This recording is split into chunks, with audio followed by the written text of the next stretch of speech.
Joël Poidio, merci de nous recevoir. Vous êtes le président de la jeunesse estudiantine espoir du PDCI.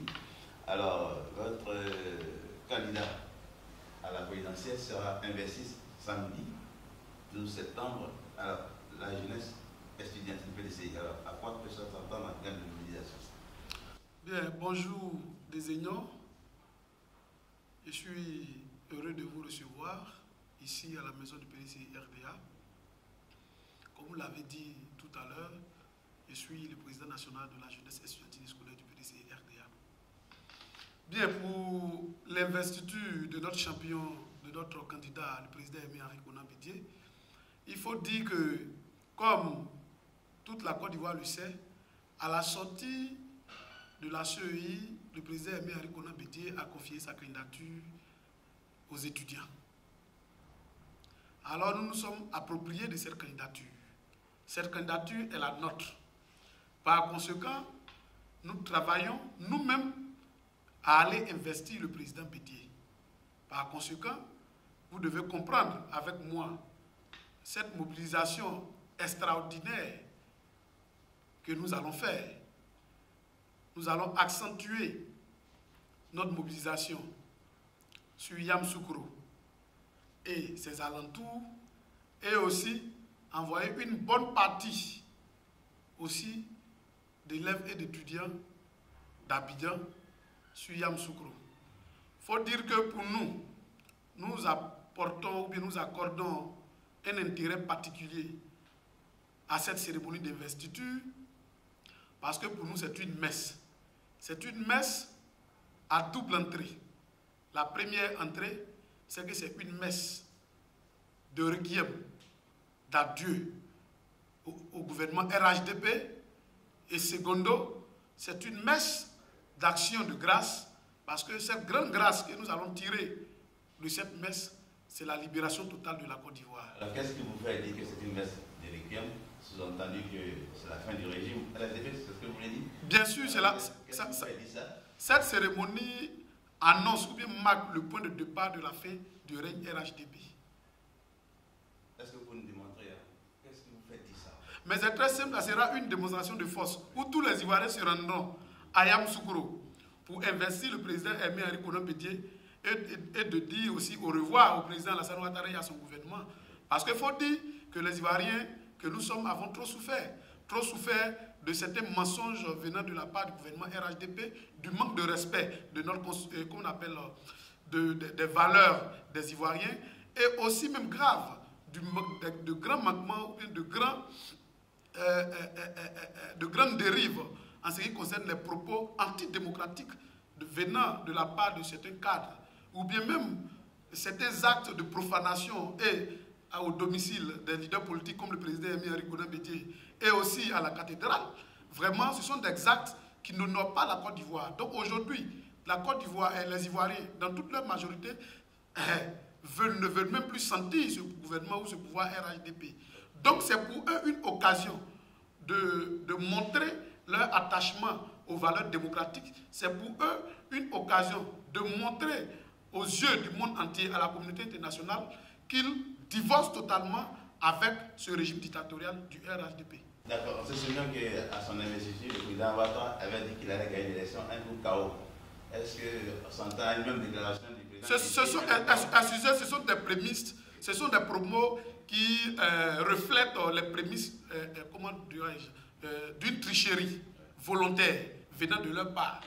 Donc je dirais que c'est une manière de nous dire que quoi qu'il arrive, ils travailleront à tricher ces élections. C'est pourquoi, si vous avez remarqué bien, monsieur le journaliste, vous avez remarqué que toute l'opposition, dans son entièreté, a demandé qu'il y ait une réforme de la CEI.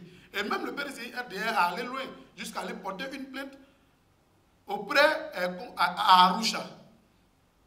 Et la Cour africaine des droits de l'homme a tranché en faisant ressortir un arrêt qui demande la réforme en profondeur tant voulue par l'opposition.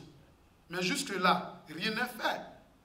Et même regardons, cette CEI incrédible qui travaille au service du gouvernement. Mais les gens pensent que en parlant ou bien en marchant, ils ne font que du mal aux Ivoiriens. Mais dans leur démarche, ils nous arrangent. Le président Ouattara, lors de son investiture, a clamé haut et fort qu'il avait 1 million de partisans qui ont adhéré à sa cause de sa candidature. Je veux parler du système de parrainage. Mais la CEU est revenue dire que le président Ouattara a environ 400 000 et quelques partisans qui ont adhéré à sa cause de candidature. Je vais parler aussi du parrainage. Mais de vous à moi, quand les gens sont en train de crier sur tous les plateaux qu'ils ont fait un coup KO, et qu'ils vont faire un coup KO, et que tout est géré, comprenez avec moi qu'aucune élection n'est gagnée d'avance. Parce que le PDCI RDA est un parti aussi sérieux, est un parti, le parti qui a une majorité en électorat en Côte d'Ivoire.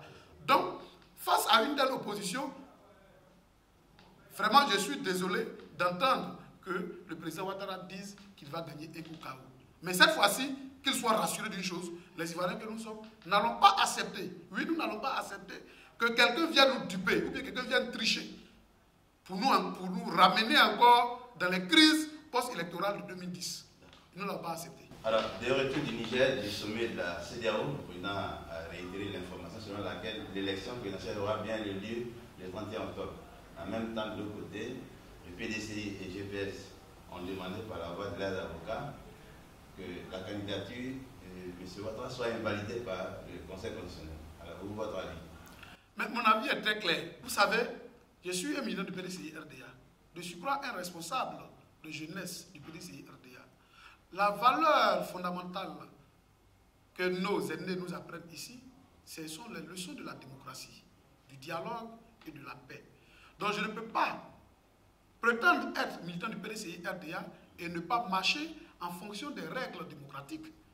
Comprenez avec moi qu'en 2018, le Conseil constitutionnel a fait sortir un arrêt qui dit que, comment on appelle, qui adoube l'article 183 de la nouvelle constitution. Alors, est-ce qu'aujourd'hui, le Conseil constitutionnel, parce qu'ils exercent avec le gouvernement RHDP ou exercent dans un pouvoir RHDP, vont accepter de faire la jurisprudence ou bien aller contre la jurisprudence? Cela, nous, en tant qu'Ivoiriens, en tant que bons observateurs, en tant que démocrates aguerris, nous observons. Sinon, pour un pays qui se dit sérieux, je pense que le Conseil constitutionnel doit pouvoir trancher en toute vérité et en toute sérénité, parce qu'ils auront l'appui et le soutien du peuple dans cette décision salutaire de refuser la candidature de M. Alassane Ouattara. Alors, on se souvient qu'en 2015, le même Conseil constitutionnel avait motivé sa décision, la candidature, en parlant de candidature dérivée. Est-ce qu'on ne s'attend pas à un tel scénario, une formule toute faite que certainement le Conseil va trouver? Mais on était, d'ailleurs, vous avez parlé de 2010. 2015. Et pardon, en 2015? En 2015. Oui, mais vous savez, c'est ce que je disais tout à l'heure, je dis que le Conseil constitutionnel doit faire l'effort de ne pas se dédier. C'est vrai que par moment, dans le jeu démocratique, il y a des exceptions à la règle qu'on peut négocier avec les hommes politiques, les leaders politiques, pour des arrangements au nom de la paix. Mais aujourd'hui, la Côte d'Ivoire se trouve dans une situation où on n'a pas besoin de ça. Il faut faire appliquer toutes nos règles dans toute son entièreté. Donc, par conséquent, je pense qu'on ne doit pas parler aujourd'hui, avec tout ce qui se passe, d'une exception. Il n'y a plus d'exception. Il faut aller tout droit dans les règles de la Constitution. Il faut amener les Ivoiriens à avoir confiance encore en leur autorité. À partir de ce moment, on doit comprendre, vous devez comprendre, pardon, avec moi, que l'autorité doit faire l'effort de montrer au peuple qu'ils sont effectivement les promoteurs du respect de nos constitutions. Aujourd'hui, là où nous sommes, Ivoiriens que nous sommes, plus d'exception. Il faut respecter les règles de la loi. D'accord. Alors, le Conseil va délibérer sur ce même registre le 16 septembre, dans quelques jours. Alors, selon vos jeunesse PDCI, jeunesse estudiantine, quels sont... Mesdames les journalistes, nous demandons au Conseil constitutionnel de faire respecter les lois de notre Constitution. D'accord, sur cette question, alors quels sont vos pronostics en ce qui concerne les candidatures que je vais vous citer? C'est Non, vous n'êtes pas obligé de me citer des candidatures. Vous n'êtes pas obligé de me citer des candidatures. Vous n'êtes pas obligé de me citer des candidatures. Monsieur le journaliste, vous êtes ivoirien, vous êtes journaliste, vous êtes intellectuel. Nous avons une constitution. C'est une règle, c'est la règle fondamentale de notre vie. Et il n'y a pas d'exception, qu'on appelle, il n'y a pas de mesure d'exception en ce qui concerne le respect de nos lois. À partir de ce moment, je pense que le Conseil constitutionnel doit pouvoir faire son travail. Moi, je ne suis pas juriste. Les noms que vous avez cités, je n'ai pas de jugement à faire.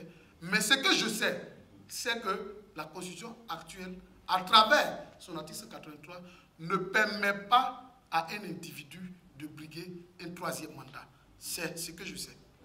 Et c'est ce que je demande au Conseil constitutionnel d'accepter autant que le peuple. Je vous ramène toujours à la même question, c'est que pour deux cas spécifiques, en parlant de M. Laurent Gbagbo et M. Soro, il a dit qu'ils n'ont plus leur nom sur la liste pour des raisons de condamnation. Alors sur cette question-là, ils ont quand même déposé leur candidature. Alors, à quoi peut-ça s'attendre le 16 septembre? M. Laurent Gbagbo et M. Guillaume Soro sont des Ivoiriens. Ils doivent pouvoir jouir de tous leurs droits citoyens. À partir de ce moment, le Conseil constitutionnel doit pouvoir accepter leur candidature. En début du fait qu'ils soient condamnés, ils ont été jugés quand? Par contumace, je veux dire... Mais qui leur permet de... Quand on condamne quelqu'un, l'objectif, c'est d'incarcérer la personne. Donc, ils permettent à ce que ces personnes reviennent dans leur pays avant de faire appliquer, comment on appelle, leur décision de justice. Mais vous ne pouvez pas contraindre quelqu'un en exil et puis dire qu'il est condamné chez lui. Permettez qu'il arrive et puis vous allez faire appliquer votre juridiction par contumace. On saura. D'accord. Vous êtes vraiment des hommes de loi. D'accord. Relativement au match qui a eu lieu, il y a eu beaucoup d'arrestations, beaucoup de dégâts matériels, beaucoup de morts. Est-ce que cela motive davantage vos militants à prendre la rue si toutefois vous lancez un acte? Au-delà de nos militants, tous les Ivoiriens sont vraiment engagés. Sont engagés dans cette lutte de liberté. C'est une lutte de liberté. Parce que nous aspirons tous aujourd'hui en Côte d'Ivoire d'une libération totale de la Côte d'Ivoire, dans tous les sens. Parce qu'aujourd'hui, les Ivoiriens sont privés de leur liberté d'expression. Et cela est vraiment anticonstitutionnel. Nous voulons jouir de tous nos droits. Par conséquent, au-delà même des partis politiques, tous les Ivoiriens aujourd'hui sont dans un esprit de voir les choses changer. Il y a eu des manifestations pacifiques annoncées par les femmes et la jeunesse de l'opposition. Toute cette tranche, y compris la société civile, oui. Je vais dire que toute cette tranche avait annoncé faire une marche pacifique. Et c'était dans l'élan de la marche pacifique. Ils ont même fait la marche pacifique. S'il y a eu des dérives, nous sommes tous en Côte d'Ivoire, nous savons de là où les violences sont arrivées. Et puis aujourd'hui, pour qu'on arrive à des marches, il faut qu'il y ait une situation qui appelle ou bien qui amène les Ivoiriens à aller à une marche. Donc le seul responsable, je dis encore et j'insiste aujourd'hui, c'est le président de la République. Qu'il permette à ce que les forces de l'ordre encadrent les marches pacifiques au lieu d'engager les répressions contre la population. Voilà. Donc s'il y a eu des dérives, s'il y a eu des dégâts, le seul responsable, c'est le gouvernement RHDP. Alors est-ce que vous êtes pour un report de la présidentielle tel qu'on entend? Le 31 octobre est une date constitutionnelle. Que le gouvernement RHDP et son président Alassane Ouattara travaillent à réformer la CEI, à créer un esprit de paix pour qu'on aille au 31 octobre à une élection apaisée. L'élection nous tient à cœur parce qu'aujourd'hui, en dehors des partis politiques, tous les Ivoiriens veulent un changement de régime. C'est ce qu'il faut retenir. D'accord. Cela dit, vous êtes une jeunesse dynamique, comme vous l'avez dit. Est-ce que votre président peut compter sur vous? Mais le président compte déjà sur nous. Si vous voyez qu'à la sortie de la CEI, il dit qu'on fait sa candidature aux étudiants, ça veut déjà tout dire. En tant que fait de lance, alors, je veux dire, encore, on compte sur vous, mais de façon pratique. Comment, quels sont les éléments? Mais de façon pratique, vous savez très bien qu'en Côte d'Ivoire, c'est à 18 ans qu'on fait la politique. Donc on parle de la jeunesse estudiantine scolaire, ça veut dire que tous les militants de cette structure sont déjà d'office des majeurs. À partir de ce moment, vous comprenez avec moi que c'est un grand vivier électoral. Donc c'est normal que le président de façon particulière puisse de façon pratique compter sur nous. Parce que nous sommes des électeurs d'office. On ne nous transforme pas en électeurs, mais nous sommes déjà électeurs. D'accord. Alors on va boucler cet entretien par, si vous avez un appel à lancer. Oui, j'ai un appel, j'ai un grand appel à lancer à toute la Côte d'Ivoire, à toute la population ivoirienne, de se tenir prête et de se tenir mobilisée pour que le 12 octobre, à partir de 5h30, 6h, il n'y ait plus de place à la place Jean-Paul II de Yamoussoukro. Le 12 septembre. Le 12 septembre. Le 12 septembre. Voilà. Ça dit, le 12 septembre, à partir de 5h30, 6h, il ne faudrait plus qu'il y ait encore une seule place à la place Jean-Paul II. Une manière pour nous, Ivoiriens, de démontrer combien de fois nous sommes attachés à certaines valeurs comme la paix, la démocratie, la liberté d'expression inclue dans la démocratie et le vivre ensemble. Alors, chers amis jeunes de Côte d'Ivoire, mobilisons-nous nombreux, chers amis, élèves et étudiants, chers camarades, soyons nombreux, soyons mobilisés pour investir le champion, le garant de la paix, le Svet Daoukro, le président Aimé Arikona Bédié, futur président de la République de Côte d'Ivoire. Je vous remercie.